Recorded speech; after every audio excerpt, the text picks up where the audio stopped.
Salve, galera, tudo bem com vocês? Estamos aqui com o Mark do Electric Underground, o Paulo, PV e ShmupJunkie. E hoje é a nossa primeira podcast feito em português, digo, em inglês. Então, se você tiver a oportunidade, liga a legenda para você poder entender o que a gente está falando, ou então se vira nos 30 e ouve em inglês aí. Beleza? Eu vou passar para inglês então, e espero que a sua legenda já esteja acionada. Okay, guys, English now. English Welcome, mode guys. activate. Hey. English mode activate. Welcome. This is the our first attempt to do like a podcast in English, and I think we have something pretty much wrapped up here that could work. So I don't think none of you guys require introductions here in my channel. You're pretty much known from the Brazilian community, so Our reputations precede us. Yeah. In a good way. I feel better afterwards. Thank you. Thank you for joining. Thank you for allocating some time in our busy lives to be here and participating on the podcast. And what I planned for today is a little bit of I want to do something like the Academy Awards, like the Oscar Awards. So I was thinking about picking up a more methodic shmup as a shmup of course, like the 2022 choices, but you don't have to, doesn't need to be like exclusively from 2022. If it's from 2022, even better. But I'd like to know from you guys what you think what would be your choice of methodic shmup from 2022, a more modern bullet hell, a unexpected novelty, something you find interesting but still a shmup, a run and gun, or a rail shooter, something going out of the shmup spectrum but still a shmup like. Some people hate me when I say rail shooters are shmups, but anyway, I don't care. We have a whole video about that, so just post that video. Yeah, no, people just send it to them. People love to compartmentalize things. I don't deal with this very well. Anyway, of course, your shmup of the year, your picks, and a stay away / avoid like the plague, like the shmup or the game or anything you say don't play it, or I don't recommend, I don't like it, I played and I regret, or I ask for a refund or something, anything. So who wants to start? ShmupJunkie wants to start. Oh, I guess so. I guess if Mark says I want to start, so I'll start. Yeah. Well, are we democracy is a bitch. I learned that in school. We're I learned starting that with trick modern, in school. Yeah. What would be your methodic pick? That's a tough one. I mean, there's a few that came out this year that have been really good. And in my mind, it's a choice between Androdunos 2, which I believe came out this year, right, in 22. Yes, it did. And Softstar, which was a vertical version. They're both fantastic. It's almost kind of hard to make a choice because there's such different games, and it has more to do with your personal preference than anything else. I think longevity-wise, if I had to pick between the two, I would go with Softstar. Just simply because I love vertical shooters. I love anything that's in the style of like older compile games. And it has so much content and so many ships that, Androdunos 2 is an awesome game. I loved it. But there's only so many times I can kind of play it over and over again. That's, it's kind of a very traditional type of game. It was a great time, great music. But now that I've beaten it, a few times, it's kind of like, okay, I'll come back to it eventually when I'm feeling the craving. But Softstar just has so much to keep coming back to. Like even though I've played it, like I need to come back to it to play it more and do more with it and try other ships and try other modes. It's just like, it's one of those games that came out of nowhere. We knew not everybody knew it was coming. It was unexpected, and it came out, a lot better than I think anybody was expecting, except for the developers. I'm sure they knew. All right. And the beta testers. Who want to be the second? Paulo? I can be the second one. Fine. So for me, I liked for Softstar a lot, but I think that the best methodic shooter for me would be Drainus, because I seem to had an awesome time playing it. It's a fun game from the start. You have like a cinematic presentation. Everything that happens on the background has some meaning to the plot. So it's hard to have a shmup that you get so immersed into the story through the backgrounds and what the characters say. It's still a cheesy plot in the end, but it works really well. And the way they implement like the two loops was very fun because I have to play the game twice, but they kind of explain and why the difficulty ramps up. So it's a very creative way that they handle the game. It's a bit on the easy side, of course. So I think that for people that are used to cave games, they'll say, "Oh, I can beat that with a hand on my back," because it's not a hard game at all. But it's something that you have to play to at least enjoy what they did in terms of presentation, visuals, music. So it's a very good package. So that was my surprise. I wasn't surprised so much by Softstar because I had beta tested it before, so I knew what we were getting into. But yeah, it's still like a very solid game. I think that you should play both of them. But my personal choice for this one would be for Drainus. Alrighty. Well, I would actually agree with ShmupJunkie and choose Softstar, but in order to not repeat myself, I'll go ahead and give my number 2 pick because I think he said it exactly. I would say the same thing. Just play it back. As why as I would choose Softstar. Also, Softstar, to mention, is a little bit more updated, I think, a little bit than even Drainius is, or than Androdunos 2, as far as the scoring system. It has like some teleport mechanics. It's trying some new stuff while also being very faithful to the Toplan style, which I really appreciate. But I'm going to give my number 2 pick, because we haven't talked about it, which is a game that came out of absolutely nowhere. I only know about it because I worked on the list on my channel, which is this game called Moon Dancer. This is a really cool shmup. I think ShmupJunkie would really like it. It reminds me a lot of a PC Engine Rekka type shmup. What do you call it? Yeah, I'm trying to think of the other ones like it. Spriggan, kind of like that. And it also definitely has some Rayforce influence as well, because basically the way it works is you only have one shot button, and things come in from the bottom, and you lock onto them, and then you release it to fire on them. But it's a much quicker pace than Rayforce is. It's a little bit more accessible. It's a lot more simple as well. But really well done. Nice, easy difficulty in normal mode, but there's also higher difficulties. I thought it was a fantastic game. I think if it had a little bit more in the presentation side, it had a little bit more with the mechanics, I think it could have been a real surprise winner for this category. But I think number 2 slot for that one, if you haven't checked it out, was really cool. Yeah, you know, it's crazy that Terrarin comes out with so many games so often. It's like he did Raging Blasters. The next year he did Moon Dancer, which is what you're talking about. And he already literally released a 3rd game called Terraflame. It just came out like in December, which is Thunder Force style. It's more of a side scroller. But like he's just got gameplay mechanics down. Like he's a workhorse. Like he doesn't spend a ton of time, like you said, on the presentation of things. You know, the graphics are simple. But he's got a good guy doing the music, and he's punching him out. Like, and every game is just solid. Like he's got it down now. He knows how to make good playing games. Yeah, so that one definitely y'all should check out. Yeah, it's very Thunder Force inspired. It's pretty much like and even the music sounds like something from Thunder Force. I really like it. Well, anyway, I think it's my turn. I think my pick is Softstar because I participated on the whole development in terms of giving ideas, playing the game as a beta tester, and it was fun to participate. You know, so even if I wasn't one of the devs, like I have nothing to do with Banana Bytes, like I was just like helping them to advertise the game and of course play and test it.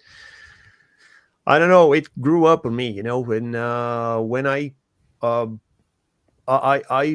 was like ready to get back to the game and play it more like every now and then, and this is pretty rare. Like if you consider the amount of games we can play, like we have available to play, like it, and when you miss something, you say, I think I want to play Softstar. This is pretty rare.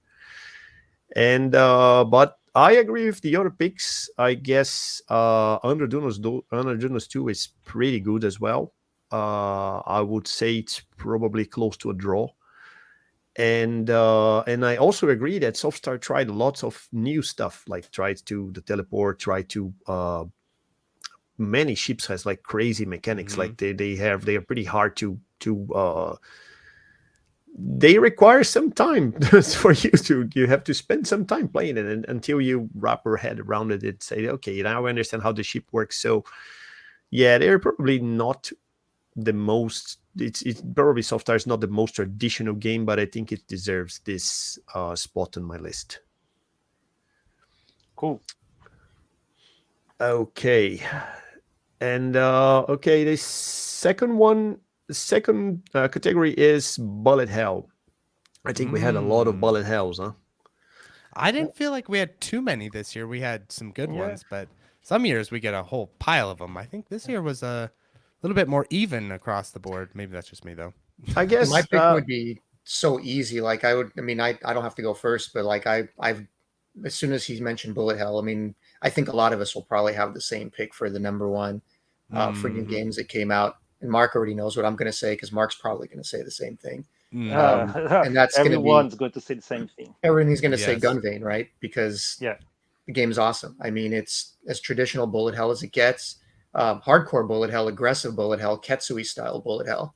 And it's just, I mean, Boghog did an awesome job with it. We all know he's a great developer when it comes to Bullet Hell gameplay, and he knows what he's doing. And he took his time, and I think NG Dev Team is lucky that they had him doing the programming on that game, because it's exceptional. That's easily my number one pick for Bullet Hell. Definitely Boghog's brainchild. Absolutely. The man behind it. Absolutely. Yeah, I would agree for sure. Gunvein would be my number one pick. Not to dwell on it too long, but yeah, I think Gunvein is a great example of, the whole Euro shmup thing, where people say, Euro shmups, and the issues with Euro shmups, myself being one of those people. Gunvein is one of those shmups that's out to change that perception, because it is from Europe, but it does not fall into any of those pitfalls. And it's starting to really creep up. It plays like a cave game. Absolutely. It's really creeping up on that quality that we haven't seen in quite a bit of time. Every now and again we get indie releases like that, like Zero Ranger and Blue Revolver, but it's it's like a special type of thing when these types of games come around. So I've been having a ton of fun with it. I'm definitely going to cover it more when the console ports come out. So I thought might as well give my second pick, because that way we're kind of evening the spread a little bit. So one game that kept coming up all year long, people just messaged me all year long, hey, are you going to play Like Dreamer? What about Like Dreamer? Have you seen Like Dreamer? What are your thoughts on Like Dreamer? And I was like, I'll get to that eventually. So just before doing my video, I sat down and I got Like Dreamer and I played it. I'm like, okay, I get why everyone's messaging me about this game. It is really good. It's like almost the perfect blend of Toho and Cave. It's almost like the exact cross point between them, where it has a really Toho style presentation, but it has actual levels and actual patterns in the levels and things like that. It's not just all boss fights. And then the boss fights kind of have a bit more of a Cave Toho crossover vibe to it. It's really good game. So that one is also really up there for the Bullet Hell fans, and I know the Toho fans are really digging it. Yeah, my pick would be Gunvein as well, for the same reasons. And I have something interesting that I found interesting when I watched the M2 presentation. Did you guys think that someone in M2 was playing Gunvein? Because one of the ships played pretty much the same, like the red ship from Gunvein. Oh, I haven't seen that yet. I didn't watch their stream. Other than, are you talking about for Alesta Branch? Yeah, the Alesta Branch. The one of the ships has exactly the same cone mechanic. I think both of those are pulling from a similar source, which is Crimson Clover. Yeah. But the cone is different, right? Yeah. Gunvein's cone is different than Crimson Clover's sort of field. Yeah. That is crazy. I think I saw. Yeah, no, I think I saw I think I saw this cone somewhere.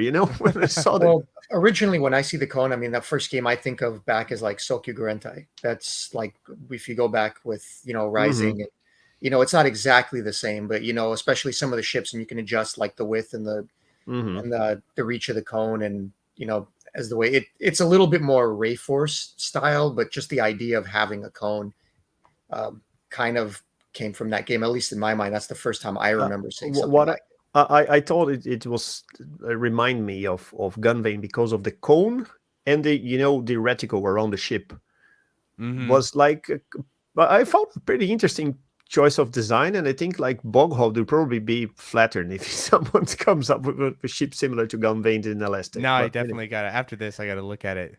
yeah, See, that'd be really interesting. I always thought Type C though was like such an awesome fun ship to play in, like because it Yeah. didn't have that. Like B was almost like, what's the point of having a range because it's so long? It's like you're just basically just destroying everything. Mhm. It's weaker where Type A was fun to play with. Type C is super fun to play with. No, Type C is my first pick Yeah. always. I told Boghog Type C is going to be the most popular because it's that bombing style ship. Everyone's going to love that. I think one thing maybe the devs have to understand is when you're playing a shmup, you like destroying things, and destroying things is fun, So Yeah. you have like a big bomb to like drop anything and wrap up half of the screen is fantastic. Like it's so satisfying. Yes, that yeah. should be satisfying. You have the keyword there. And I have a problem with shmups when you don't. You don't get it. Like you shoot, you collect power ups, you do everything, and you don't get strong, and it's so meh. Yeah. I Or call like it the shmups that have really minimal death animations. Like yeah. one shmup I really enjoyed, but this was a real issue with it, was Space Moth, because they kind of fixed it a little bit in Lunar Edition, but the original Space Moth, when that came out, they just kind of went into a little splat, and that was it. And I was like, oh man, they need to like You- blow up or something. You erase the enemy. You don't destroy. yeah. You don't blow the enemy. Yeah. This is probably very reminiscent of the first Euro shmups. I guess most of them were like just Yeah. removing the sprites instead Yep. of adding an explosion or something. Yeah. I call this the Rexember curse. Like if you play Rexember, you never get strong. Yeah. There's a lot of shmups like that as You well. get your ass kicked Yeah. from the first second to the last one, and you never get strong. So Rayzamber 2 that's is why- one of those games that could have been awesome, but it's just not. I think Yeah. someone there thought like, how can I make this game be so hard, annoying, and not fun? And they just managed. They're just I like The game mean, is turn they're down the beautiful. damage. No, don't Turn get me Maybe down wrong. they're the not trying damage, to son. make it annoying, but No, they're the trying game- to make it harder. But they don't forget they're not making it harder when you are powered up. They make it harder when people just died. No, Just like they, Gyro Blade. they You just don't die give you the and wipe tools. the screen. They Yeah, just like don't this- give you the tools. The stage design is there, the gameplay mechanics are Yeah. there, the graphics are great, the music is awesome, like everything's there, but then they make your ship so pitiful that Yeah. it's just like a chore just to kill anything and get through anything, and you just feel weak the entire time, and it just destroys you from start to I finish. think they It makes just the game fired. unfun. I think they Yeah. just fired the game design that had the fun ideas like right before the game was released, and nobody cared. And they're just gonna play that. They're gonna play this anyway. Like that's fine. Until it's not. Anyway, Just to Or- wrap this up, so I will also say Gunvein for the best bullet hell. So I will avoid repeating everyone else so that we can just move ahead. I just would like to say Any NGDev any NGDev other- never sponsored this video. Okay, so be Yeah. aware. No, they didn't. No, they did not. Okay. But anyway, thanks Boghog for the awesome game you presented us. Okay, the third pick will be the unexpected / novelty. Something that you play that you just wasn't expecting, or you find it fun, or it's way too different from what your taste, but you end up liking it. And who was to be the first? I can start. So the one that was a surprise for me was quite recently when we did the video for Gyro Blade. So the dev for that small game for the Nintendo Switch was already on Steam, but was released this year on the Switch. It was a $5 game. Said, shouldn't be that great anyways. I'll just try. And the game was fun. It has some fundamental design problems in some areas, like you have to shoot enemies at least twice or thrice to kill some of them when you are in your minimum power. When you power up, it's an okay game. But it was really something that I wasn't expecting for a one-man army. So it was just one guy doing that game in Japan. It was pretty well balanced. It reminisces me a lot of Tiger Healy and Flying Shark. So the guy really was looking to that Toaplan style of game. So it was completely unexpected. I didn't even know that the game existed before getting that key code to try it out. So Felipe even joked to me that it was the longest 10 minutes video someone did for a $5 game, something like that. But it was a game that surprised me. It was something that was kind of, okay, this is fun to play, and it's from just one guy that did that in his basement in Tokyo, something like that. Yeah, let me tell you a fun story about this game. I got a key and I had no time to make a review. And then I invite Paulo and said, Paulo, do you want to make the review? He said, nah, I don't think so. And now he's saying that he enjoyed the game. So that's it. Yeah. And the funny thing is that Felipe got the key and I got the key from the publisher. So they contact me and say, hey, we have the key for this game. Do try. I said, okay, so 2 people asked me to do the same game. Let's try it. And okay, it was fun. Yeah. Okay, who wants to be the next? Next. I'll go next. So I'm going to cheat because I'm going to bring in a genre that's not a shmup, but I don't care because I'm being a bad boy. So a game that came out this year. This is my channel. You go as you want. Okay. Y'all, it's an arcade game. Don't need to ask for permission. Go for it. Okay. It's an arcade game, so I think it's close enough. Which is, so in the wake of Teenage Mutant Ninja Turtles Shredder's Revenge, hold it. I was like, my channel's just everyone's yelling at me because I didn't really like that game very much. It's not the greatest beat 'em up of all time, it turns out. They don't like Shredder's Revenge? Really? I don't like it. But on the same day that bad boy came out, another beat 'em up came out that no one talked about, which is called Final Vendetta. Oh, so that one. I got Final Vendetta purely as like a palate cleanser from Shredder's Revenge. And I thought, it'd be interesting to kind of play it just to give myself a break from that game. And I played it and I was like, oh my God, this game is actually super fun. So my surprise pick that I think is actually really underrated and really cool for this year is definitely Final Vendetta. That I mania cleared all 3 characters. That's how fun it was. I beat it on the hardest difficulty with each character. I just kept streaming it and I was like, I'm getting behind on my schedule, but I had so much fun with that game. So that would be my pick, Final Vendetta. All right. For me, I don't think anyone will have picked this, actually. And it's a game that I've played before. And I got an early demo of it, and I even showed it in a video a long time ago. And I didn't know how the final product would come out because I didn't get to play enough of it. But it finally came out this year, and it's a twin-stick shmup. It's not a twin-stick shooter. It's an actual shmup twin-stick called Never Awake. And I know some of you guys have seen it before. And that game is really cool. It's came out even better than I expected it would. It's got solid mechanics all the way around. What's great about it is that has so much variety. I mean, initially you notice the game because the graphics are incredible. Like you look at the art design, you're like, oh my God, what is this? I have to see it. And it turns out to be a shmup. And originally the concept didn't seem like something I would like, which is kind of like loop based, where every level has all these different stages to it. So there's like different worlds. It's almost like Mario. You have like this themed world and this themed world and this themed world. There's several of them. And it consists of all these sub stages that are loops, and you have to be able to finish those loops. They only last like about a minute, so they're really fast.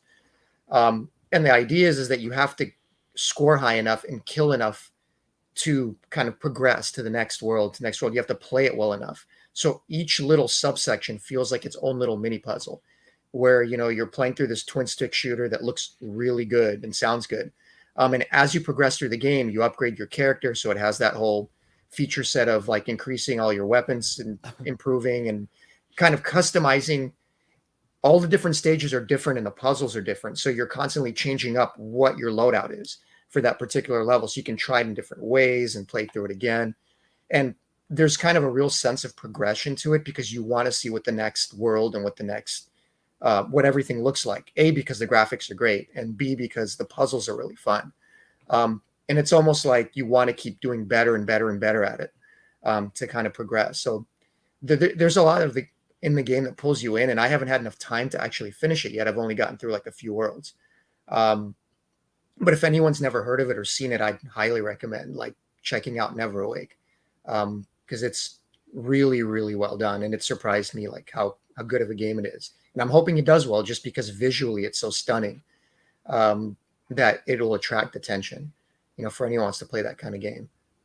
Yeah, I remember Yeah, I seeing could see it being a I real saw the crossover. trailer. The trailer is amazing. I almost covered it, but I was like pressed for time, and I was like, well, Yeah.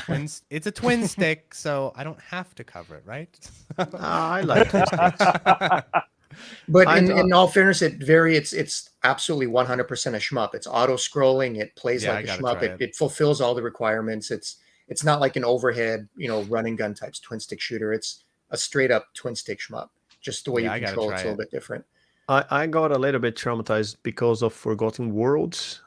I don't know, man. I don't know. I think I'm genetically incapable of playing that game. But anyway, it doesn't work well in my brain. But apart from that, like I'll give it a try when it comes out. Oh, it's out already, right? Yeah. Oh, nice. Forgotten Worlds. That sounds familiar. What is that? It's an old classic game. It's a game Capcom. from Capcom.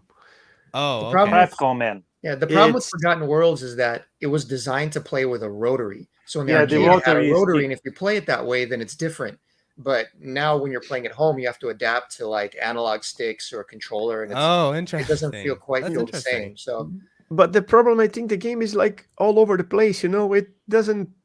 Nothing in the game seems to make sense. Like if you see the game like in a magazine, you think it's like a counter game, but then you're gonna play. The guys are flying, and nothing makes anyway. That'd be interesting to It's try. beautiful. It's a beautiful game, and in the end, I think like it has a huge fan base. But I never managed to, make my brain work in order to play it. But anyway, this is just me. All right, Paulo or me? You Rock, I think, paper, I don't know. scissors. Oh, it's me. No, I think it's me. No, yeah, no, we didn't. Okay, I'll say mine. The game that I wasn't expecting to like and I ended up liking a lot was Drainus or Drainus. How do you say this? Drainus. I don't know, man. renamed it to You can dream Dranius. whatever you want, man. My inside Bart Simpson, my first degree, my first grader doesn't allow me to say this game and not think about a way of twisting the name and making a bad joke. But anyway, Yeah, someone on the localization team should have said, "Stop, yeah. boys. We need Yeah. to rethink the vowels in this title here." Yeah, I was thinking about like someone just released and never thought the kind of jokes are gonna make on this. Or game. maybe that was intentional. So yeah, let's get some free publicity because the internet will be on fire over this title. I don't think so. But anyway, I when I first saw Drainers, I said, okay, this game looks beautiful. I don't know how it's gonna play, but anyway, I took my chances and I start playing it. And even if it doesn't make sense in many ways for me, I like it. Like it doesn't. I don't like the shops. I don't like the Euro Shmup style. I don't like this low pace, but I like the game. I don't know how to explain. It just makes sense. It Like has some solid level design, that's for sure. Yeah. I think that's what Yeah. kind of separates it from a lot of Euro Shmuppy type games is that even though it has a lot of Euro Shmuppy type systems, like it never falls quite into that. Like there's a shop system, but everything's pretty balanced and well powered, so you're not like underpowered all the time. And it has these slow stages, but they're pretty dense and full of stuff to do. Yeah. So there's yeah, a lot of content in there. Like it's not like a shallow experience. Like you Yeah. you feel that like there's something in it for me, and that's what I like it in it. Yeah, and I feel like that the ideas for the shops that okay, you can purchase weapons, but you don't lose them. You can equip them like you get like the power capsules from Gradius, Yeah. and you can actually improve your ship over time. But you set up how you want the ship to be. So that's a very step ahead of whatever any Hiroshima did before. I think what Dranos definitely taught me is don't judge a game by the cover, and second, you can make a very fun game, and especially a very fun shmup, even if you distance the game from the arcade experience. Like this definitely plays and feels like I would say an old Amiga game. Not sure if you guys grew up playing the Amiga, but it feels for me like an Amiga game, but a good one, because the shmups on Amiga sucks. Like it's very hard to find a good shmup in the Amiga. Like I tried. I grew up And there playing are so Paulo many. probably. There are so many, and most of them are just crap. They are, I don't know, the idea, the concept of level design back in Europe back in the day, and it's just not what we expect to play. So we end up being very hard to play nowadays. And when I first saw it, I said, "Man, this looks like a Amiga game, but beautiful, but like with a good art direction." It's not true. The game is good. Yeah, the graphics are really impressive, especially for an indie release. Actually, to be honest, like I think they just did like a very good. The game is very polished. That's what I like it. Yeah. Okay. All right. Paulo said the gyro blade. Let's see the next one. Okay. The running gun or rail shmup, or something that's still a shmup but going outside the spectrum, if you find something, of course. Is it for something new that released this year, or just in general? As you wish. If you just manage to get to play it on 2022, it's fine. Well, we do have to ask the panel real quick. Did any new run and guns come out this year that were like good? Yeah. Because I'm trying to think of one. I can't think of one, but I'm. If you just Blazing Chrome. Blazing Chrome's Blazing Chrome is Blazing Chrome's been around for a while. Yeah, exactly. That's what they say. The one that I played quite some time ago. Doesn't matter if it's not from 2022, but you just played it recently. It's fine. Yeah. I have two answers. If you all want me to go, I want both. One's a fun sort of joke answer, and then I'll give you the real answer. So the joke answer is, I realized this year that Guange is a gallery shooter. I realized that. I was like, oh my god, Yes. this game's a gallery shooter. Because I was playing it, and I was playing and I was flying the Shiki around. I'm like, why do I love this game so much? And then it like clicked in my head. This is not just a regular shmup. It's a gallery shooter, because the way the Shiki works, it's like a cursor.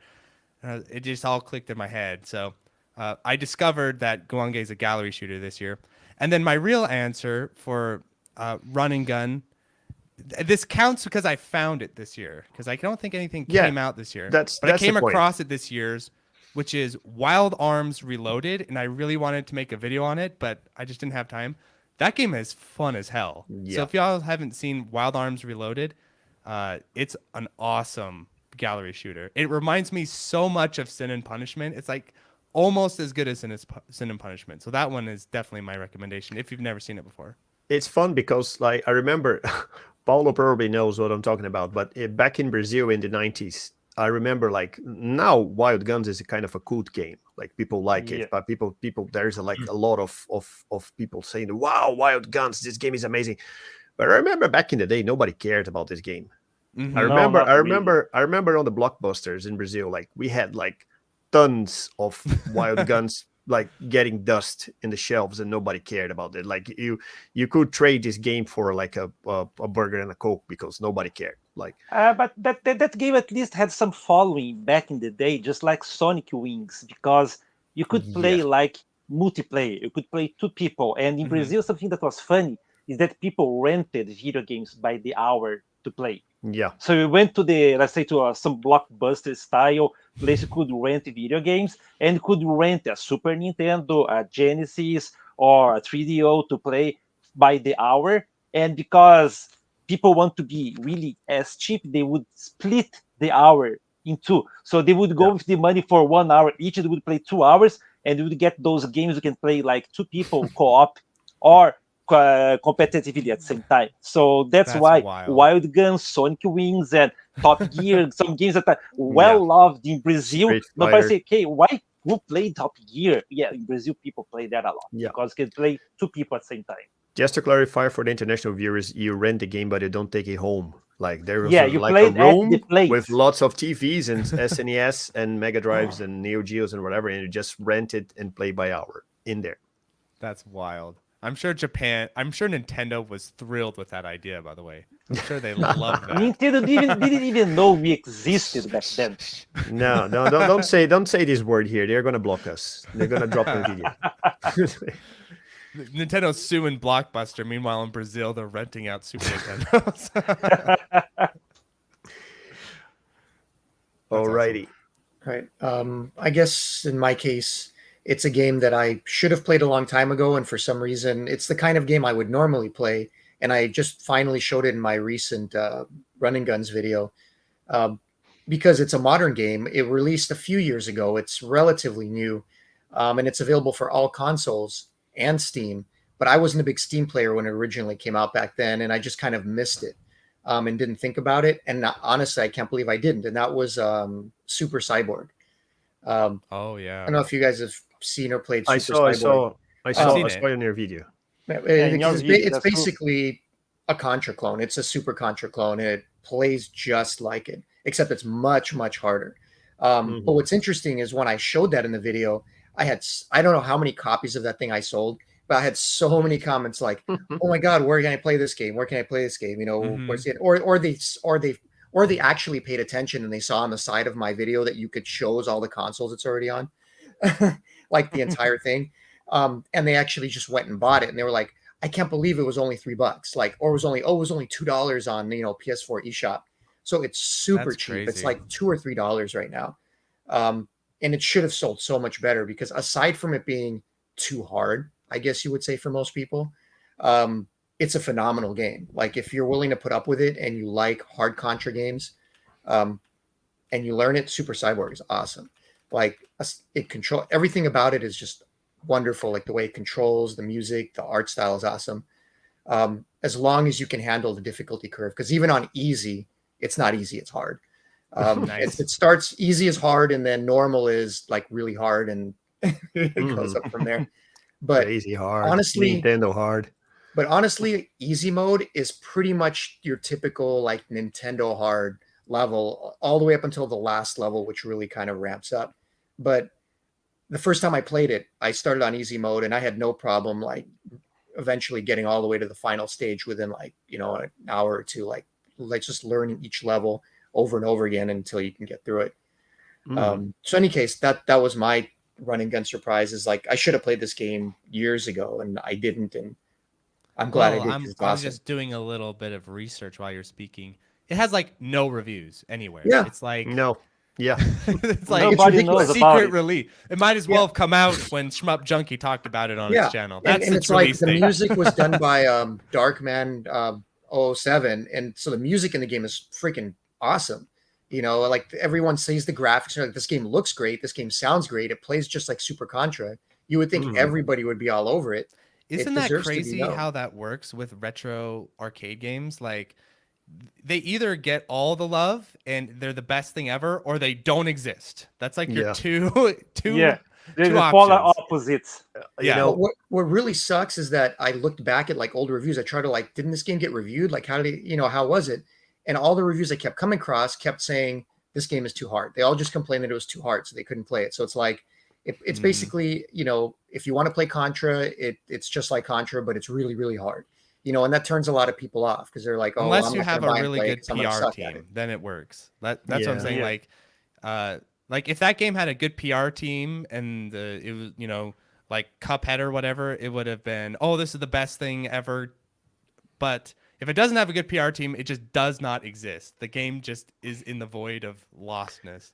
That It sucks when that happens. I managed to get a Steam Deck recently, and I said I'm finally playing Steam games as a video game because it's very hard for me to I work. I'm an IT worker, so I work in front of my computer all day long. So it's very hard for me to sit in front of my computer and play games with this, change his mindset. Now I'm gonna play games here. No, this is my work. Yeah. So I'm finally playing the Steam games as a console. And I started researching like shmups in the Steam library, and that's exactly what you mentioned. Like you see lots of shmups with 0 reviews, and you have no idea if they're good or not, because they sometimes cost like $3, $5, but nobody talk about them. So I think you have to take your chances and buy them, because like, anyway. But Okay, so yeah, I guess Paulo, go ahead. Sorry. okay, so I guess this is my turn then.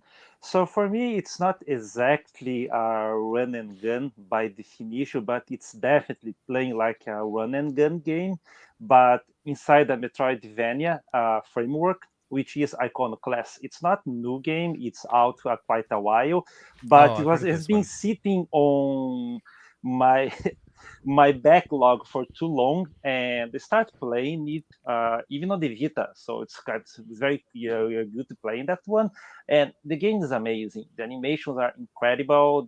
The design for the game is fun to play. It's one of the few Metroidvanias that you play that it's not straightforward, but it's still puzzle, and also that you have to think about where you have to go, what you have to do. There's some good puzzles around it, and the boss fights, they just work well with the gun mechanics. What's the name of So the game basically, again? Iconoclast. Oh, So it's very good to play because it's just like you're playing a Contra game, but it's inside the Metroidvania framework. So it works well. So the shooting between the bosses is not that intense, but when you get to the bosses, they are very fun to play. There's some very good ones to fight, and let's say it's kind of memorable. And I feel strange that people don't talk more often about this game. It's not as underrated as the one that ShmupJunkie mentioned, but still a game that a lot of people played it, but it's not, let's say, as famous as, let's say, Bloodstain or others that got a lot more PR back in the day. I see. Okay, so I think it's my turn. I have a couple of entries for this. Actually, I cannot pick one. So the run and gun. I'm not sure if it's exactly a run and gun, but I don't know. I think it could be considered. That was released this year that I like a lot is Hunt Down. Oh, I've never heard of that one. Hunt Yeah, Down. me neither. It's a pretty cheesy 80s style. It's like an 80s movie, like, I don't know, RoboCop or Terminator or whatever. And you play one of the characters look like Tina Turner. And you play, it's so cheesy, so 80ish that I end up liking it. It reminds me of, I don't know, something I could play on a Genesis or an SNES, but it's very well refined. It really looks like a 16-bit game. It's very well refined, very polished game, and I really liked it. I have it for the Switch, and I got it for the Steam Deck as well, because like it's very good. Yeah, it's on sale on Steam, by the way. Yeah, it's on Steam. It's on sale. Yes, it's a pretty good game. But I also had another game that I ended up playing just in 2022. It's not a 2022 game. I think it's from 2019. This one I definitely loved it. It's Valfaris. Haven't played that one either. This is a running gun. It's, as a metalhead, I have to say this game is all you can wish for a game. What was it? Did you say Valfaris? Oh, Valfaris. Oh, of course. Yeah, that game was popular when it came out. I remember it. That game's awesome. I didn't play it back in the day, like when it was released, and I just played it in 2022. Man, it's amazing. Like it's wow, the cover is already very heavy metal. No, the game itself has a very good art direction, very good sound design. The songs are really good from the guy from some Celtic Frost, and the I don't know, you know when you start playing a game, usually it is those like platformers, running gun or whatever. You start playing them and they're very punishing, and you just like want to give up and stop playing and say, I will get back later. I don't know. This game makes you get back for more all the time. And and even if it's a platformer, it has like it's a kind of the story is pretty simple, but they're like the elements like just like talk to each other very well. I don't know. I think the guys definitely hit the spot in this game. Yeah, and you might be excited. And do you know they're coming out with the sequel like in a year? That's the Yes. Shmup. Oh my god, a sequel to a game? Are you sure Yeah. that's Not only a sequel, but it's going to be a Shmup. Or Yeah. it looked like a Holy Shmup. Yeah. crap. And it looks like it's gonna be like something in the likes of Lords of Thunder, if I'm not wrong. Wow. Yeah, it's kind of like it has like a lot of melee in it. Like it's kind of like a mix of shmup and like melee fighting, but you're flying and you're in the air. It's kind of It's interesting. I'm Soul not. Divide. Yeah. Soul Divide, but good. Well, we don't know yet. It could be just Soul Divide. I hope not. Well, I'm shocked to hear that because if there's ever a successful indie game, don't they just make DLC packs for it for 10 years and then maybe a sequel after that? But yeah, if you played Volfaris, you can imagine like there's probably lots of people like waiting for more because the game ends in a cliffhanger and it's so crazy that you know the kind of cliffhanger that made people like shout when XLA 2 never came out. It's Oh, kind yeah, of I know. it's kind of the same thing. Like they send you all the way in full speed, like towards the cliffhanger, and they just like leave you waiting for more. Like when playing Guilty Gear Xrd, and half of the endings are kind of okay. Let's play. You need to play Xrd 2 or Rev 2 so that you can get the follow up. Mm-hmm. Okay, not cool. But I want to talk about one more game. It's because I mentioned that could be like a rail shooter. I like calling them rail shmups just to piss people off. But anyway, it's a game called X Zodiac. Oh, yeah. That looks like an something that like a modern version of Star Fox. But it's definitely, I think it's better. Like I really think they enjoyed they made the formula. They improved the formula a lot. I actually didn't like it as much as well. Star Fox 1 is kind of janky, so that one's a little hard to judge. But against Star Fox 64, I thought it was actually quite a bit of a step down compared to 64. Yeah. My biggest problem with I want to hear your thoughts, but like what you think about this. But my biggest problem with the X Zodiac and why I kind of cooled towards it is it felt too straightforward because Yeah. like you'll be going through and you can kind of just do everything. Like there's enough, you can kill all the enemies, you can do everything.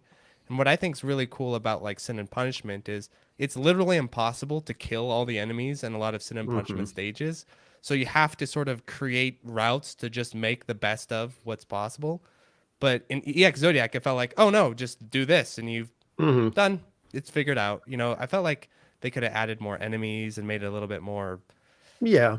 dynamic, I guess. I think for like a small game from a small studio, they did well. But yeah, I agree. There should be more content. I guess there should be more things to do in the game. Let's say that. Yeah, yeah. But it was a lot of fun. I had a lot of fun with it too. So it's not finished though, right? It's actually like a beta or whatever, isn't it? Yeah. Yeah. So there's still time. Yeah. Hopefully. Okay. So, Junkie, did you say your entry? I did. I think I started. It was we were talking about running guns, right? Super Okay. Cyborg. Yeah. You said Yeah, Super Super Cyborg. Cyborg. Okay. All right. So for the fifth one, the non-shmup. So because I'm trying to, this is something I'm trying on my channel. I'm trying to show people that we just don't play shmups. We play other stuff as well. Because some people sometimes ask me, "Oh, you only play shmups?" I say, "No way." And I'm trying to maybe show them that, yeah, we play other stuff too. So what would be your non-shmup that you recommend? This one must be from 2022, please. Paulo has to go first. Okay. Paulo, you're crazy to go first. Go. Okay, so for me, the one that surprised me, that I enjoyed a lot, was Ghostwire Tokyo. So it's out for the PlayStation 5 now, should be out for the Xbox some moment later.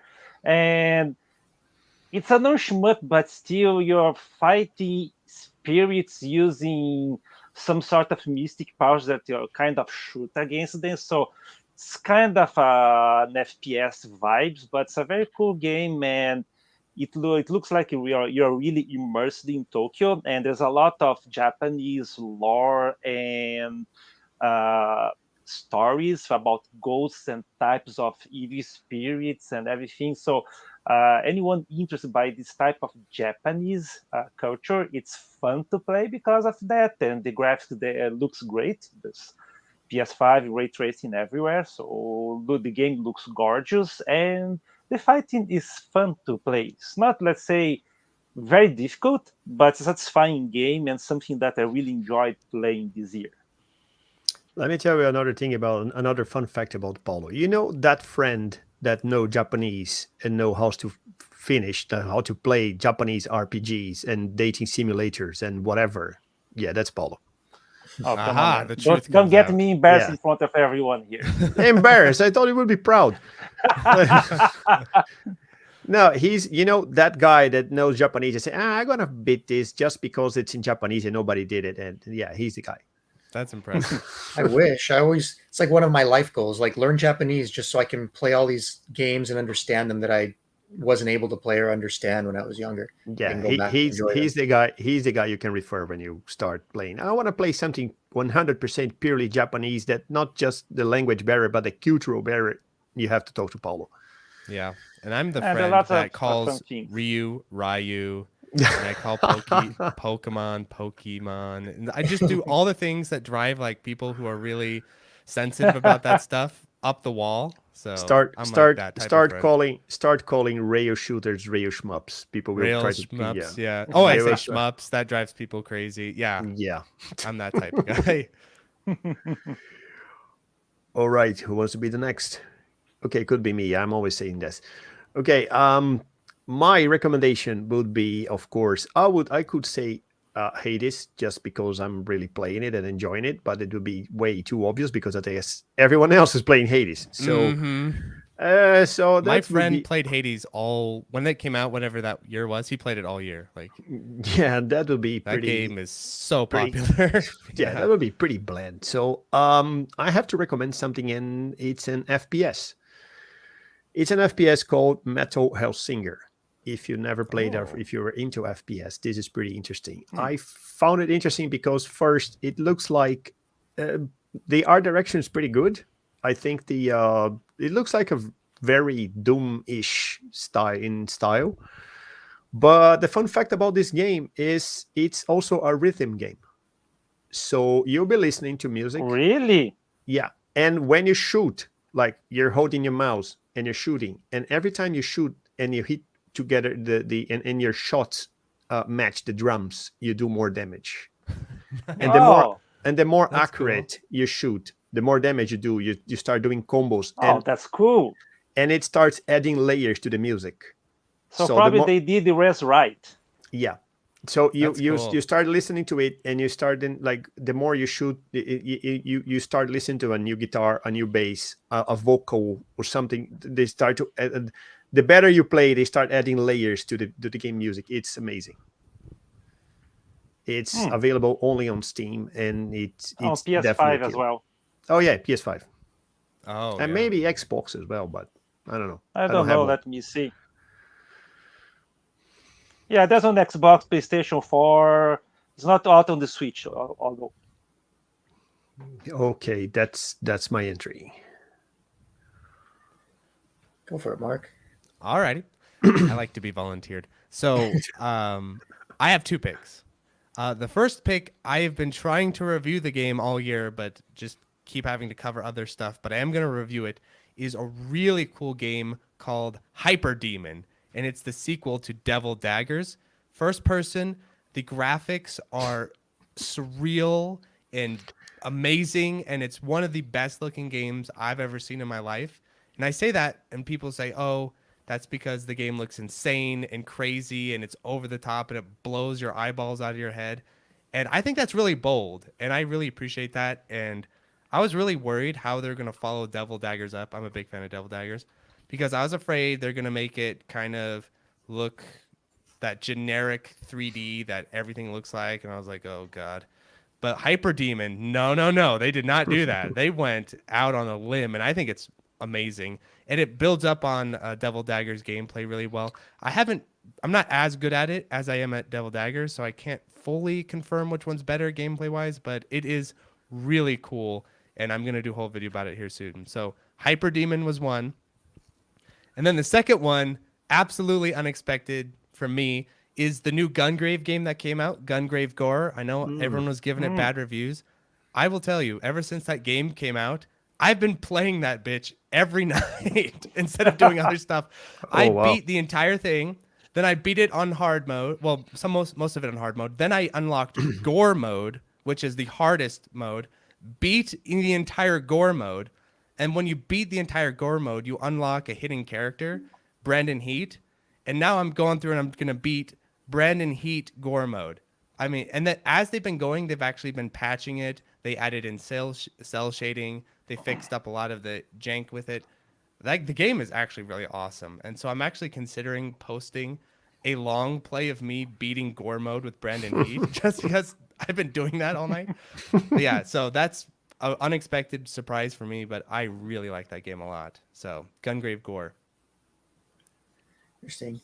I can't say I have a great contribution for this one, but unfortunately, I've been so busy lately, especially in making videos, that unless I'm making a video about a game, I don't have a lot of free time to play other games, which is unfortunate. It's kind of like you're playing what you're making videos about, and there's not a lot of free time. That's how I am now too. Yeah, it's like you want, like, other games you kind of want to play. The only free time I really do when I play my own stuff is when I'm hanging out in the evenings with my wife and the dogs, and we're just, okay, what game are we going to play tonight? That came out. So, I don't get a lot of free time. And I think, so my pick would be pretty easy and obvious because everyone's played it, that AAA title. That only new game that I really had time to play through all the way this year, it came out this year, was Elden Ring. Just because, everybody played it. I forgot Elden Ring came out. You even forgot he played it. I mean, so I don't really need to talk about Elden Ring. Everybody knows what it is. Everybody knows the game. But I've always I wasn't always a big Souls player, but Bloodborne is like my all-time favorite, like, PS4 release. When that game came out, I played the hell out of it and I loved it.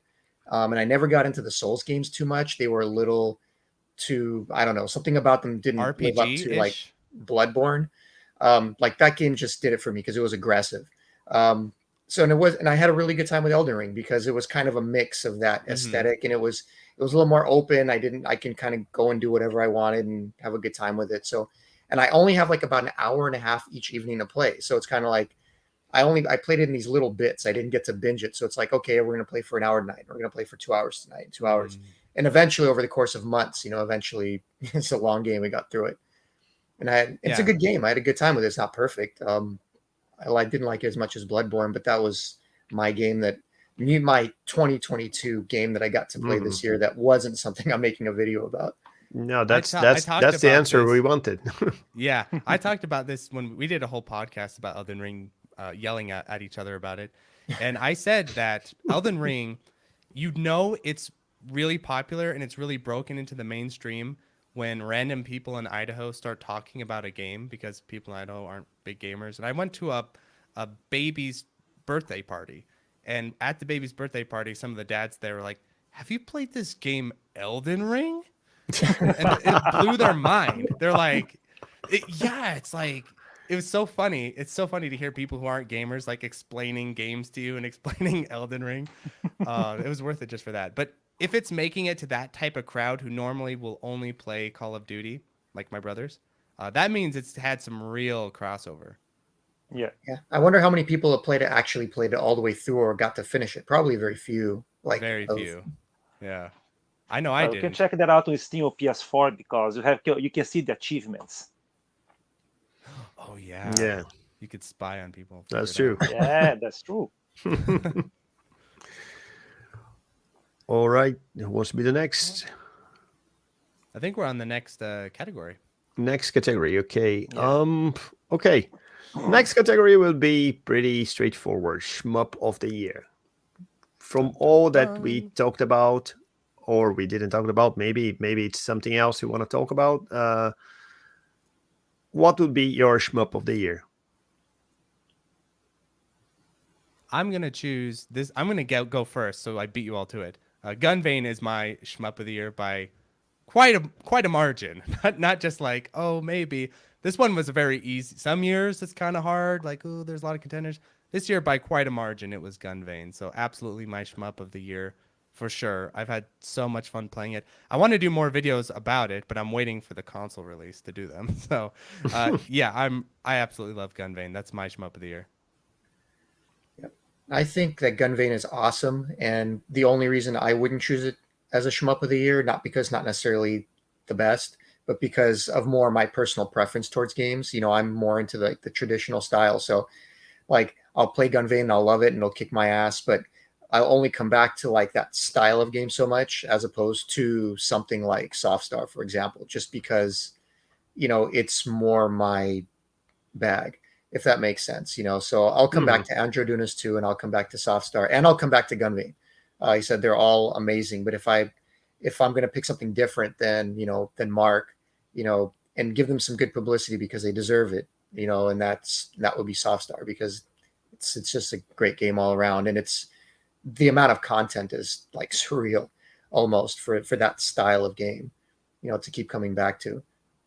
One thing I want to add about Softstar too is that I think it's really cool that it's from South America. And I think it's really cool that we're seeing this new, at least I am perceiving it this way, I might be wrong, but like this new wave of South American arcade games that are just awesome, like Fight and Rage. I always pair it with Fight and Rage in my mind, even though they're from different places. But, this area of the world it's really cool because there's so much arcade roots from South America, especially talking to ShmupsBR about his experience in Brazil and everything. I think we're going to see a lot of really cool stuff like this coming out soon. It's not just going to be Japan and Europe. No, I hope not. Honestly, I have a lot of things that I know about, a lot of games that are being developed at the moment. I cannot talk about them. But yes, there's very interesting things coming. You can look forward. There's actually one other game I wanted to mention, kind of like an honorable mention, because it didn't technically come out this year. But it's out, but it's not out on Steam until next year. But it's a game we've all been playing already. But it also deserves, because it's deserved it ever since it came out, and that's been Shieldmade. I know a lot of you guys have played it. It's just so incredibly unique and well designed and different. It was doing what Drainus was doing before Drainus was doing it. I thought that when in a slightly different Drainus way came out, I was like, hey, there is some real overlap here. Because it's out, but like it's only really out within the shmup community because it wasn't available on Steam yet. It's not out on consoles yet. So unless you're getting it on itch.io, most people don't really know about it yet. But it's getting its official Steam release and everything and more next year. And like I said, it's such a deep game that you can just keep playing and playing, gameplay wise, that it just deserves to be mentioned, and it will be mentioned next year, I'm sure, when it's officially out. Do you know if they're doing any updates to it for the Steam version, or is it just like pretty close? They're constantly updating it. So because every time like I go to talk about the game, they're like, "Oh, well, let me give you the latest stuff because we've changed this." Oh, interesting. They're always cool. There's so many people play testing it, and they're testing it and scoring that. Yeah, like they're always updating more and more with the game. On the topic, just to complement something on the topic of South America, I have two things to say. Softstar 2, and keep an eye on something called Moon Rider if you like ninjas. Oh, cool. Awesome. He's from the same guys that made Burning Chrome. Oh, really? Blazing Chrome? Yeah. Oh, so is Blazing Chrome South American as well? Yes. Oh my god. The same thing that made what's the name of the Castlevania clone? What Moon I Riders. was really close to mentioning Blazing Chrome in the running gun section, but I'm like, everyone's played Blazing Chrome. Yeah, Moon Rider is gonna be their Shinobi game. Oh, that's gonna be really cool. The art is fantastic. I saw some designs. It's looking amazing. And of course Softstar 2, but there's not much I can talk about it. Yeah, there's another Shinobi game coming out, like supposedly next year if it's finished in time. That I keep seeing called Bushiden, and like it looks really cool too. Like nobody can play it yet; it's still early, but it looks like it has a lot of potential as well. Okay, Paulo, your turn. Yes, my turn then. So I will second ShmupJunkie, Softstar, my shmup of the year. Even though I did love Drainus a lot for several reasons, I think that Softstar is kind of the release that people were not expecting outside of the beta team. So everyone was kind of surprised. Okay, that's Outside of Brazil, nobody knew Brazil, about the yeah. game. So nobody knew about it. So it was cool to see like a game that was not made by Joy Masher being released out in the wild and have like a very good positive reception. And one thing that's cool to talk about, let's say people doing games into these remote parts of the planets that there is no major publisher behind them. So if you take like Team Ladybug in Japan, they did Dranius, but they had like a publisher supporting them to do the game. So they had funding to do the game. The guys doing Softstar, they were doing that in their spare time. They did that over 2 years. They were working at night. I knew saw several of the people working on the game, and they were working like Saturday, Sunday. So they whatever time they had free, they were doing that. If they got some work to do for something else that would pay them, they would take that and postpone the game a little bit so that they could pay the bills and utilities. So that's kind of the story behind the game that makes it even more incredible that it's a great game, it's out, and it deserves at least the respect from the shooting community. So that's something that we have to mention when we talk about Softstar. It's not only that the game is great, but it was developed under the most, let's say, Extreme condition. underfunded extreme conditions. So now try to picture if that team had like, let's say, proper funding, being able to work full time on the game for 6 months, 8 months, and say, okay, this is our job. So this is not the kind of people doing Softstar, and they did that amazing job. And there's another fun fact about Softstar. One of the guys, one of the graphic designers, also worked on Shredder's Revenge. Yeah. Oh, interesting. Yeah. Some of the sprites, you may find some of the colors and the sprites, especially the turtle ship, reminds of something familiar with you. I would say about Shredder's Revenge, I don't like the gameplay at all, but I love the graphics. So that guy is doing some hard carrying for that game because game's graphics are fantastic. Did you see the sprite for the real true boss in Softstar?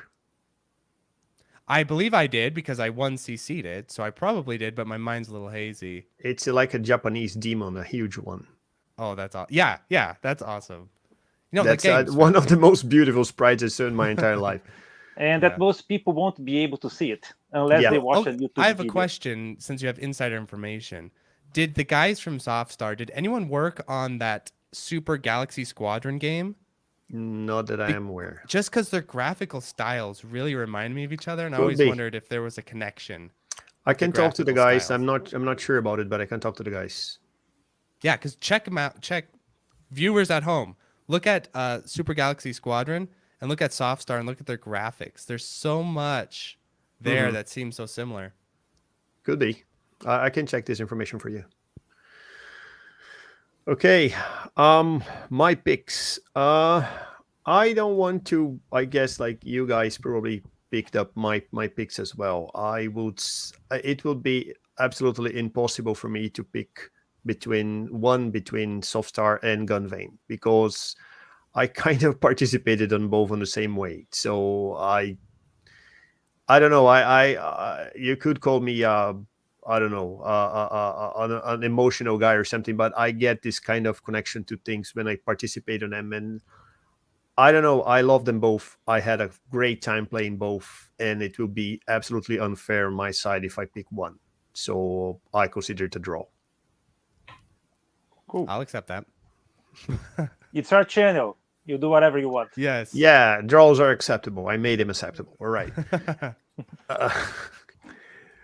Okay, and last but not the least, we have the stay away / avoid like the plague section that we want to help you guys not to put your money on things that you shouldn't. So, or at least in our opinion, of course, you are free to play and like whatever you like. I like lots of games that I know they're bad, but we cannot say they're not bad. So, who wants to be the first? Mark, it was your idea. You start. Of course, is my idea. Okay, so I have one for the people, because another game that people were messaging me a ton about was a game called The Night Witch. And The Night Witch is a bullet hell Metroidvania. And I've always sort of talked about, okay, this could be an interesting combination. Let's give this a Oh go. no. Well, I did give it a go. I decided not to make a video about it because I couldn't even stand playing it that long, but I do not recommend this game. The Night Witch is not the best of both worlds. I would consider it the worst of both worlds, where it has this really plotting level design, lots of forced cutscenes, and then the bullet hell sections, like the hitboxes are absurd. Like the hitboxes are like massive, and it's got some inertia. It feels bad to play bullet hell wise, but then even as a Metroidvania, I have played Metroidvanias, and this is why it actually got kind of bad reviews, because I was like, oh well, I could see it getting bad reviews because it's a shmup and reviewers get mad if shmups are too hard. But most of their viewers are like, you know, the Metroidvania elements aren't good, and I agreed there. It just was not. I mean, they could, you know, maybe try again at the formula. I think the formula could work of a Metroidvania bullet hell, but the Night Witch is not that the golden child to make that happen. So I would say steer clear of it. It is not recommended by my. I didn't even want to do a video on it because I didn't like it. Like I couldn't stand have even a playing similar, it long enough to do a video. I think I have a similar story, but go ahead. Yeah, so that Not would the be same my game. stay away. No, no, no. The Night Witch. Okay, let me be the next one. Lots of people recommended me a game called Returnal for Oh PS5. yeah, PS5 exclusive. People said, no, this is the next big thing. Returnal is amazing. This is gonna be like the Xbox, the Steam killer, the whatever killer, your mother's killer, whatever. Play it. And I tried, and it's fucking boring. Like it's, you know, they just got like a shitload of money. They had like a massive studio behind them with all the tools, all the, you know, story writers, screenplayers, and animators. Same studio that made that twin stick, Next Machina, I think it is. Same Yeah. studio. And actually, I love Next Machina, but man, they messed up so badly. Like the game is first boring. I could stop here, but I won't. The game is annoying in a sense of it, you know, makes you think why I'm playing this, because you're underpowered, you're helpless, you don't know what you have to do. It have, like you mentioned, the worst of both worlds in terms of a third-person shooter and a Metroidvania. Like it makes everything to make you get lost in a scenario. And sometimes the scenario is not obvious and you don't understand what's going on, even if it's beautiful. You just like, you know, walk from one side to another. They told me it would be like a third-person shooter or with some bullet hell elements, because Yeah, like that's what I've heard. People keep telling me that. Patterns, the bullet patterns are there, but like, you know, you fight things for like 10 seconds and you walk the scenario for 1 hour, and then you fight things for another 10 seconds and you walk the scenario for another hour, and you rinse repeat. So no, if you get it for free, give it to someone you don't like. That's good you bring that up, because that's one of those games that's been on my short list, because my brother just got a PS5 and everyone's been asking, oh, what do you think of Returnal? Play Returnal. I was like, well, for a long time I couldn't because I didn't have a PS5. So, you know, even the name gives you a hint. Returnal. If you get it, return it back to the shop. Returnal forever. Return it, refund it.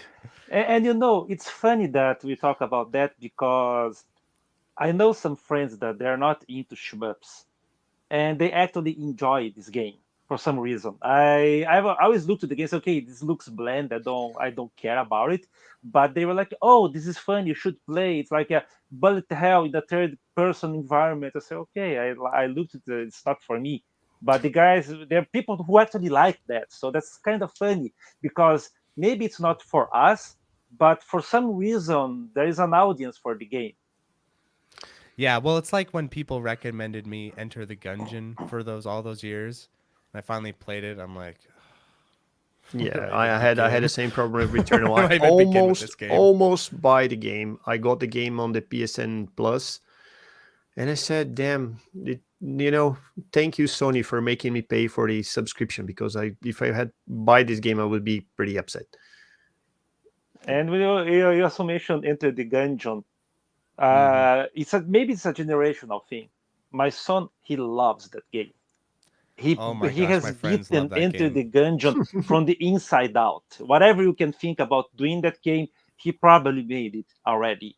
And he has friends who play that as well.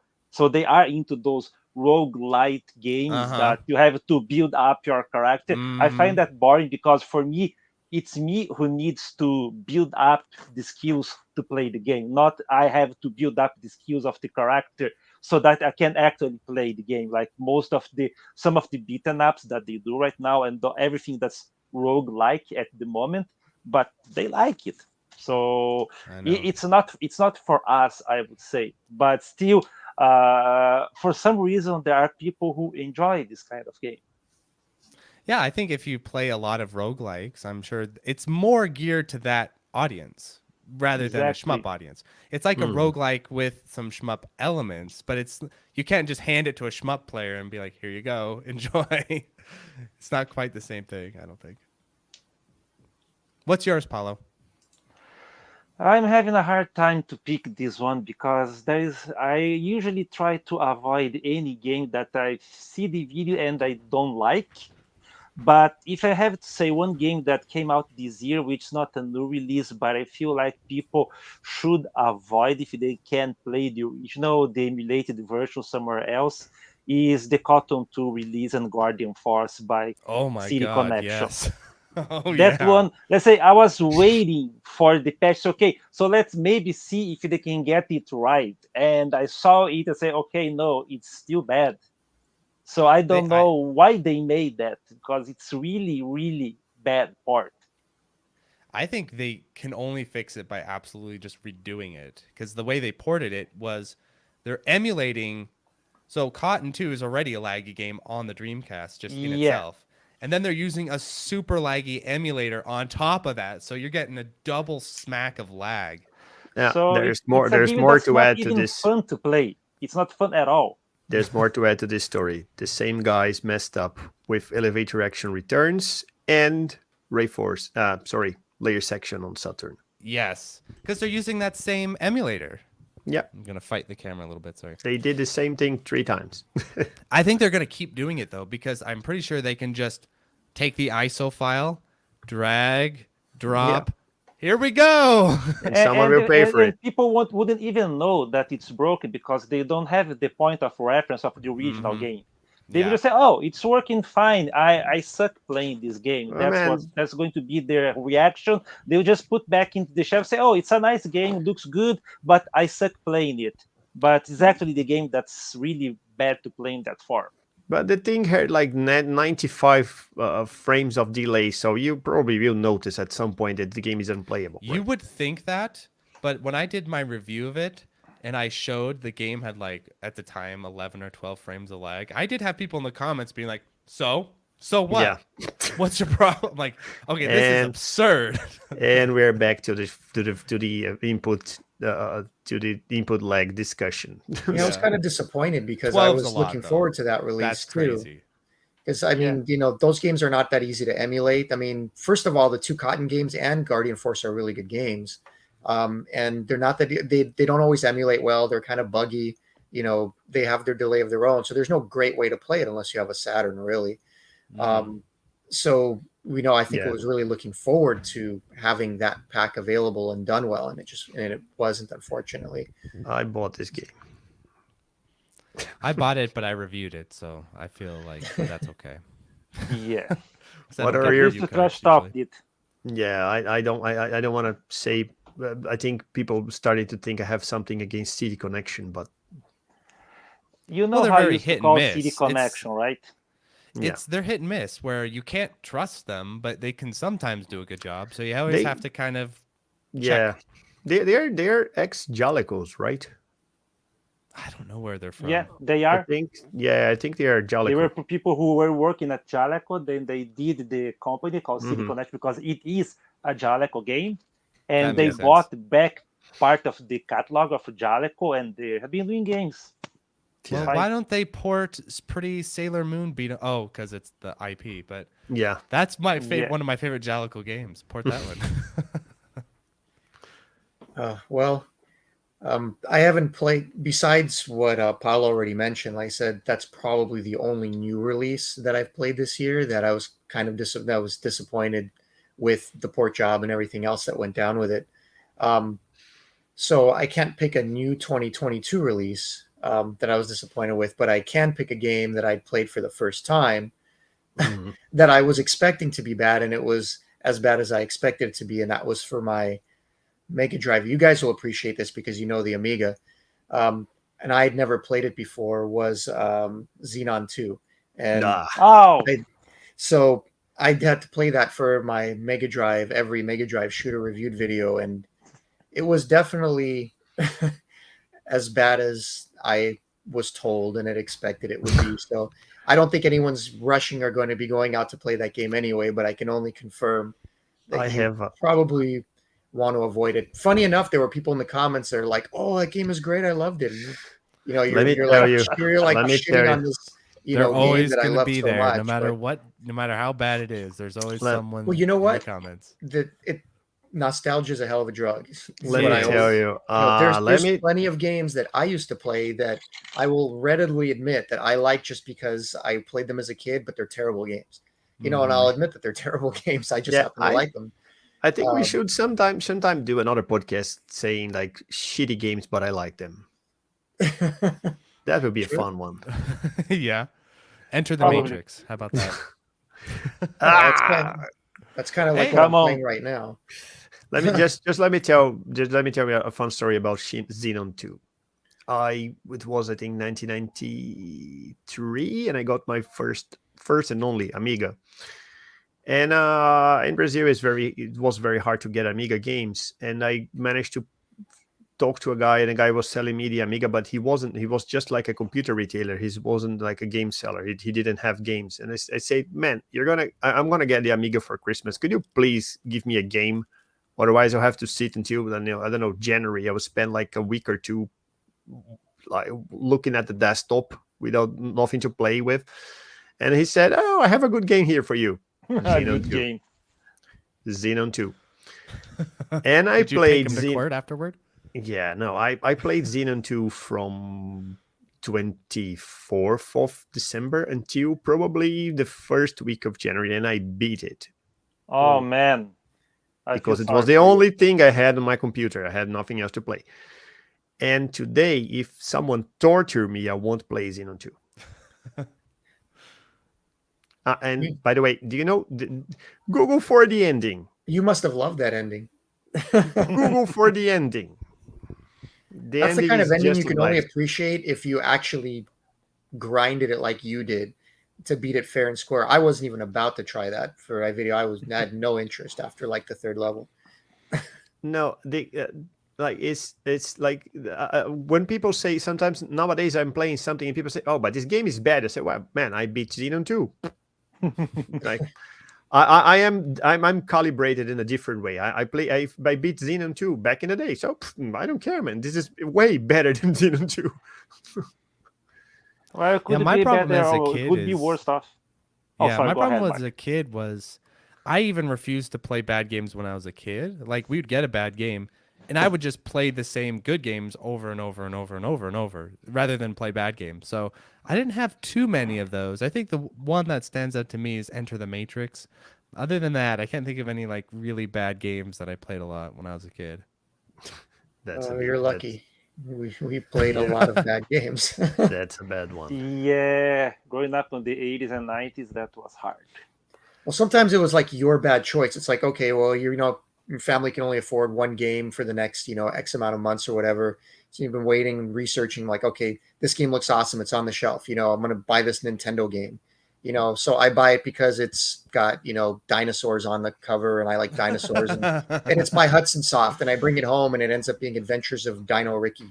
Oh my And god! let me tell you, I actually like that game now. I like it quite a bit because it kicked my ass, and I can play it. But I actually did buy. Speaking of bad games, this one's a legendary one. I actually did buy Superman 64 as a kid, and I tried so hard to beat that game. So you was So the guy who busted. bought Superman 64. I was the man. You are the guy who messed up with these statistics. I just couldn't understand. Like my brain could not understand that a game could be that broken. So I just like, what's wrong? Like I couldn't figure it out. I never could beat it. But holy crap. I didn't like it, but I was like determined to beat it. My brother was totally crazy about Street Fighter 2 back in the day, but we had an NES. And one day he gathered all the money that the, I don't know, 12-year-old kid could gather, and he bought Street Fighter 2010. Oh, jeez. I remember that. Sad story. Ripped off. It's sad story. I don't remember that game being horrible. I just No, it's remember it being good. disappointing because you're expecting something to do with Street Fighter and it has nothing to do with Street Exactly. Fighter. So you play it and you're like, You- what is this? You order a burger and you get a sushi. That's what happens. Mhm. Okay, who else is missing? Junkie and Paulo, if I'm not wrong. It's I 2 already o'clock in the said morning here. Sorry if I'm missing something, guys. I I think think we you are. got it. that topic covered. Yep. Okay, we got everything covered. Okay, I have a small stretch for you guys just because I'm Mhm. myself. And I didn't prepare you for this. So I think we can get full sincerity here. I added a secret topic here just to make sure. Well, 2023 is pretty promising. We have so many great games coming out. And what is the game you are expecting for 2023? Could be a shmup. Let's keep it in the shmup area because like there's so many. What is the game you're looking forward in 2023? That's new game that's coming out. Yes, I can tell for myself. I will answer for myself and from Paulo. Alessi Branch. Okay, you guys can go. Hell, man, you got it right.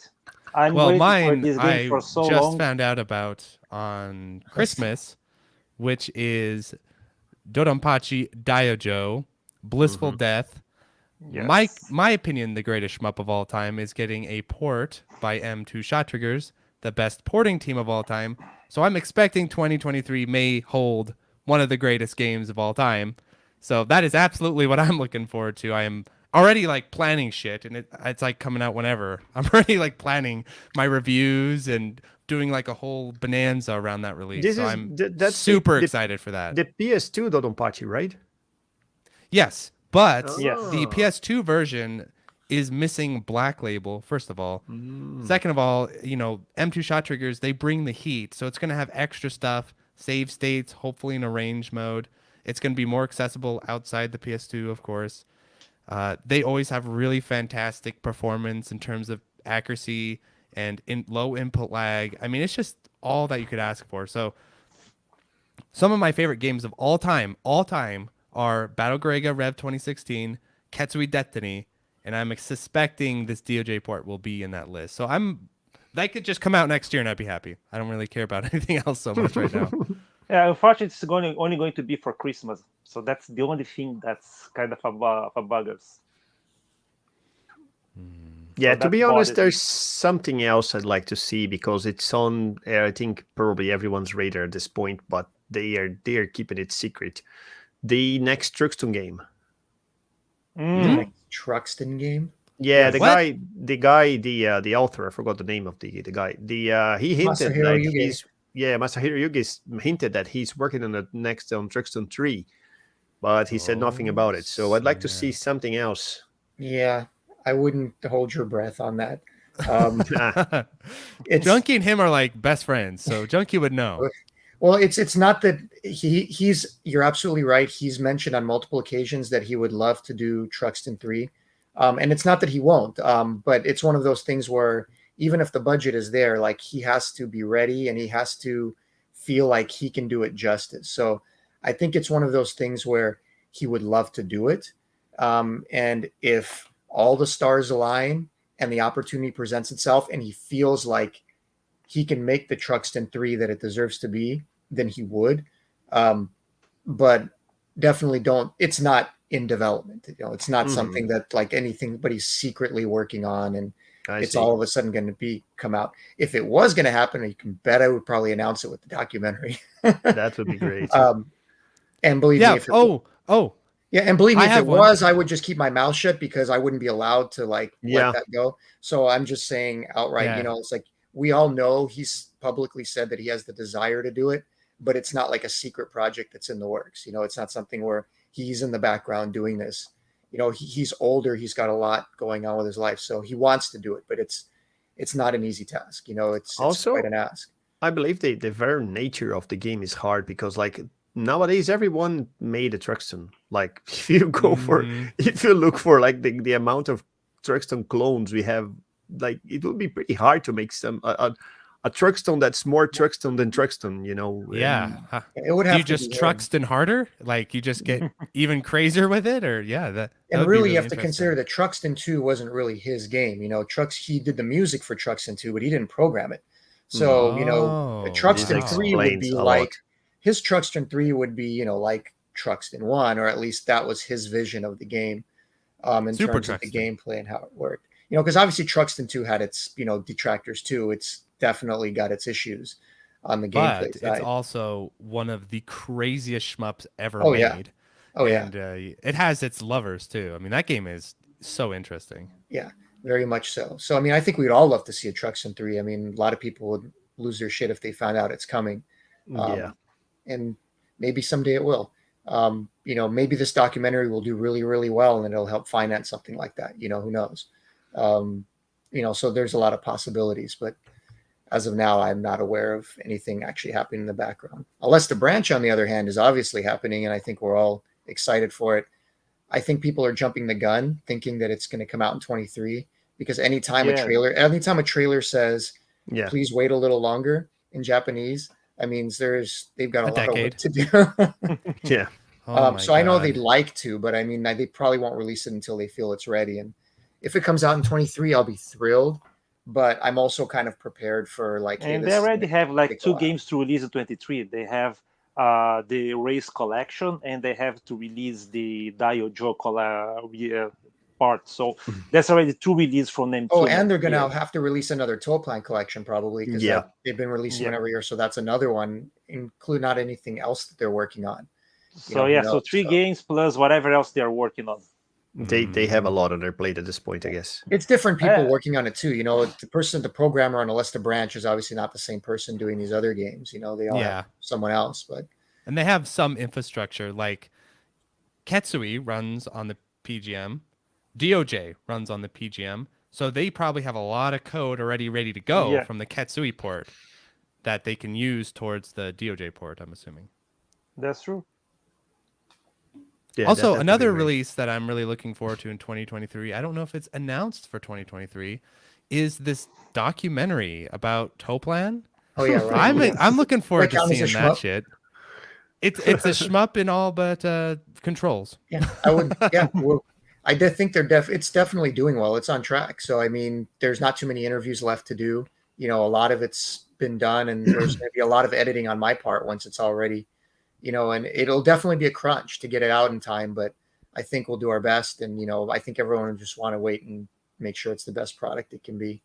So there's that. But I can promise you that when it does come out, you will see Tsuneki Ikeda playing Truxton on a real cabinet, kicking its ass. And that's awesome. It'll be awesome. So that's been filmed and it will happen. I'm looking forward to that strictly.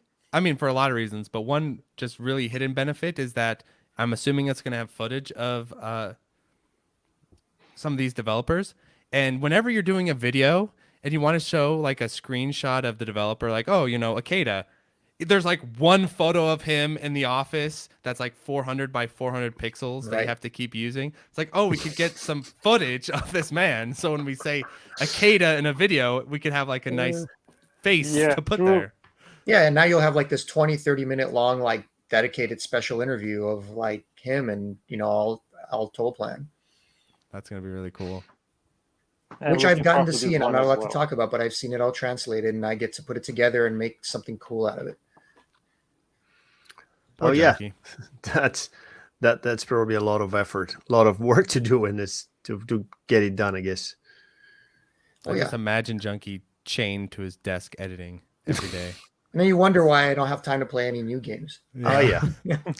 Well, I don't have either, but you know, and every now and then I have to tell myself, no, you're not going to edit videos today. You're going to play games, and otherwise, like, you know, you all guys know what I'm talking about. Yeah, that train has sailed for me. Now I just say, you have to add videos today. No gaming. Yeah. That's my life now. All right, guys. I think that's what I had planned for today, even with a stretch. So I think that's it. Well, thank you very much for participating. If do you guys want to add something or say a message to the Brazilian community? Of course, this video is going to be directed for the international viewers as well, but this channel is still from Brazil. So, you know, Paulo, you talk to the Brazilian community all the time. Yeah. So I will start then. I will speak in English so that the international community can listen to me, and then you will just add subtitles. Oh, by the way, Paulo is not in Brazil. He's in Canada. Yes, I'm in Canada, so I'm also an expat like Felipe. So for me, let's say, Felipe, thanks for inviting. ShmupJunkie, Mark, thanks so much for being here as well. Nice to finally talk to you, not in person, but like live, like we're doing today. We accepted doing that over chat, so it was a nice opportunity.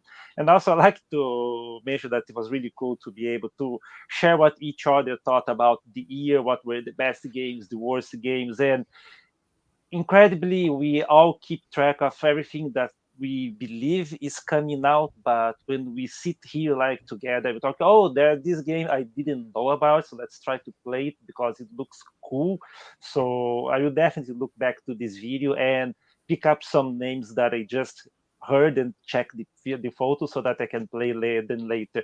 And for the people in Brazil watching this video, come on, guys, you are a great community for shmups. I know that there are Facebook groups, there is WhatsApp, Telegram groups. You should keep playing the style, the genre. You should keep going strong on this one, because there is only one way that shmup devs can survive and will thrive, which is basically if people get their games. If you don't get the shmups you like, man, forget it. Where the genre is done, because this is a very niche market. We are very small, and especially for the Brazilian developers, go out there and buy the game on Steam because they deserve your attention. All right. Right. Yeah. I guess I'll go. Okay. I'll make it quick. I didn't know much about the shmup community, you know, beyond 2 years ago when I started making videos. You know, I was kind of in my own little world, and as I was isolated, I wasn't on Discord. You know, I was just playing my games, and you know, I didn't really know too many people. So when I started my channel, it opened up this whole new world of all these other people that I met, starting with Mark, who kind of introduced me to the community, and people like Hauser and Felipe and everyone else. And I couldn't believe how passionate the Spanish community especially was about shmups and how huge they are. So the future of the shmup community, as far as development, a big part of that is going to come from South America, I think.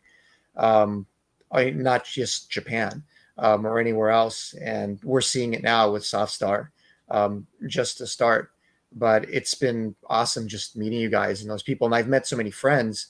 So all I have to say is when I do eventually come down to visit South America, because I've always wanted to visit Brazil and Peru, and I have a friend in Costa Rica, we're going to have to set something up. We're all going to have to get together and do something. I'd look forward to it because I'd love to meet some of you guys in person. Alrighty, well, I'll go next. So I learned a little bit about the Brazilian community because I did a whole podcast episode with ShmupsBR about his experience in Brazil, and what a wild episode that was. That was Yeah. awesome. And so, first thing of all is you all should check that out. Make sure make sure it all went well on my part. And I think the Spanish community is really awesome, and I love how passionate Spanish people are. I have Spanish ancestry from the motherland, Spain, but I've always had a lot of real close connections in my life with South Americans from many different countries. So I think you all are super cool. You all are badass at King of Fighters. I respect that as well. I enjoy watching the King of Fighters tournaments where Brazil beats the ass out of the Japanese players. I find that delightful. So keep at it with King of Fighters. You all are super good at Third Strike as well. You're really good at fighting games, arcade games, just absolute monsters. So yeah, I absolutely respect the South American community for all that.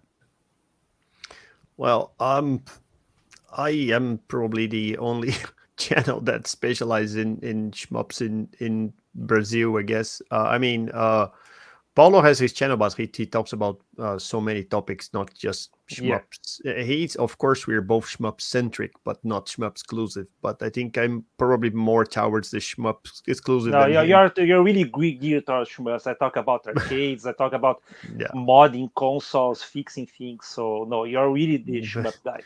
But what I have to say is I don't agree when Paulo say that we're a niche.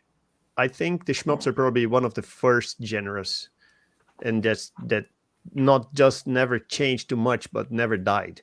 We saw so many things coming up and dying, being born and dying in the video game community that I think that shmups is probably one of the stronger, if not the strongest genre ever. So in terms of resilience, in terms of keeping up with the market that's so aggressive and so diverse that's video games nowadays. So even if we're a small community, I think we're probably a very strong one, and I think we are doing pretty well at the moment. Back in the day, I guess in the early 2000s, someone told me that shmups were dead, and I can't say this guy was totally wrong. Based on everyone's experience here, I can say this guy was totally wrong. And also, I don't think if you guys agree with me or not, but I think we are the specialized media, specialized shmup media that exists nowadays. I don't think we have we probably have people that are as specialized as we are, but I don't think we have people more specialized than we are. Yeah, definitely not. Well, we're the media that shmups need because it doesn't properly exist outside, on mainstream reviewers. There's some like I think what Nintendo Life recently has been using Super Cancel on Twitter, and he's a serious shmup guy, and he's been doing good reviews, like solid, legit reviews for shmups See that how have been long coming that out. lasts, though. But that's rare. It's like reviewers super fast. But it's few and far between. You rarely get someone like that. That's not going to happen often. Okay. Well, guys, that's it, I guess. It was a pleasure to talk to you. I hope we have this opportunity to do this, have the opportunity to do this again at some point. Yeah. Even sure. if I know we have busy lives, it is pretty hard to allocate time to sit for like 1 hour and 40 minutes and talk about shmups. But anyway, feel yourself at home, and I'm always ready to receive you guys and talk about give my channel a space for this. And I think it will be. I think the audience will like it too, because like it was pretty, I think, productive conversation, pretty productive shot. So thank you all, and well, I think we see you on the next episode whenever we manage to. Yes, whatever. 2023. 2023. Yes, Yeah. 1 year from now. Exactly. 1 year from now, Junkie will be. We'll finish the documentary. Me and Paulo will have a Lassie branch, and Mark will have DOG. Mm-hmm. And the At conversation will least be. one of us will be happy. Yeah. The other The three are not odds. so much, so sure. Yeah. Yeah. One of the four is going to be happy somehow. Yeah. Although I All will be right. happy with DOJ as well. So Me too. And the documentary. All right, guys. Thank you very much. And see you in the next podcast. see you everyone. Bye.